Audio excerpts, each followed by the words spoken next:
Hey guys, this video is a follow-up to my Lord of the Rings versus Game of Thrones video essentially. So let me clarify a really important concept for you in this video, and that is the difference between grimdark fantasy and epic fantasy. So if you are, just trying to get into fantasy literature, if you're not sure, where to start, this video will um, kind of clarify a lot of your doubts, I think.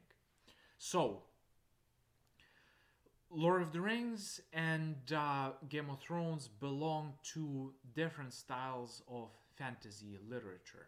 Okay, so Lord of the Rings is epic literature, and Game of Thrones is grim dark.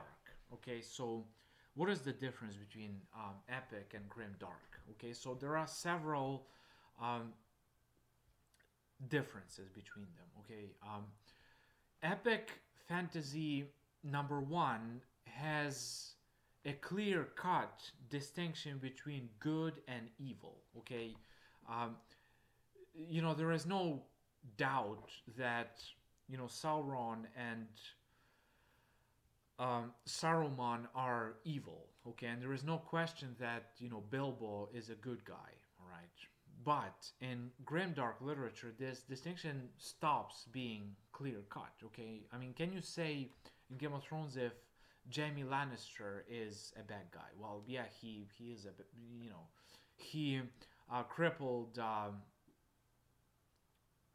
Bran. He slept with his sister. He killed the king, but then he kind of becomes a good guy. He helps, Brienne of Stark. He sort of distances himself from his evil sister. He, starts caring for the greater good in a sense. So, in grimdark fantasy, the distinction between good and evil is not clear cut. Okay, so that's the first, difference between them.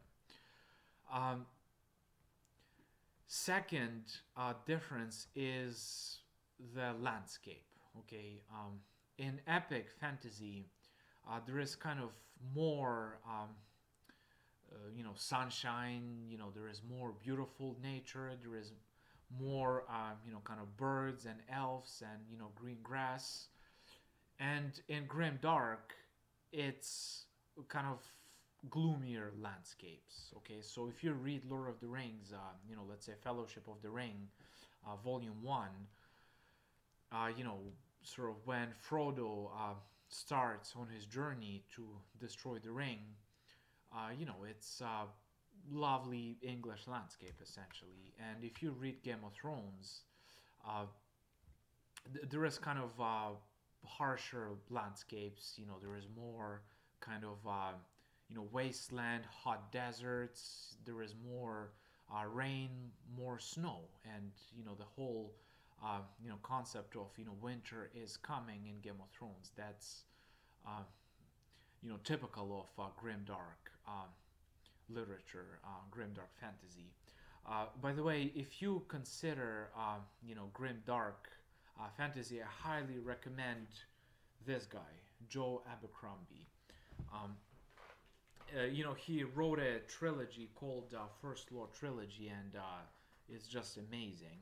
It's just as good as Game of Thrones, in my opinion.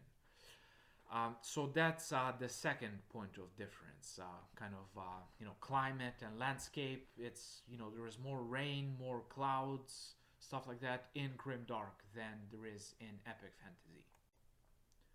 Next, philosophy, kind of you know religious, moral um, outlook of each subgenre. So, epic fantasy is, you could say, more optimistic. It's more sort of, things are going to work out at the end, and grimdark is more pessimistic. Okay, it's, sometimes there is no happy ending, and sometimes the bad guy wins, and I mean there is no, like I said, there is no good and bad guy.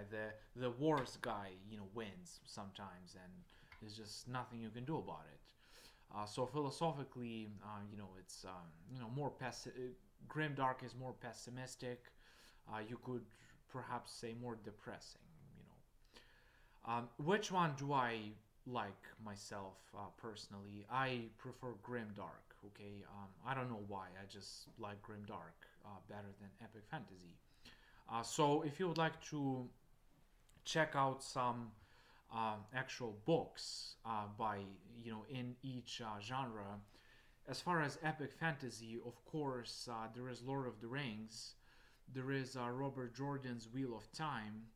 There is a series by Terry Goodkind. I forgot what it's called. Sword of Truth, I believe. It's a pretty terrible read, in my opinion. And then there is Brandon Sanderson. So these are the sort of major epic fantasy writers. And as far as Grimdark, there is of course George R. Martin with his Song of Ice and Fire, aka Game of Thrones. There is Joe Abercrombie. There is Steven Erikson, and there is Mark Lawrence.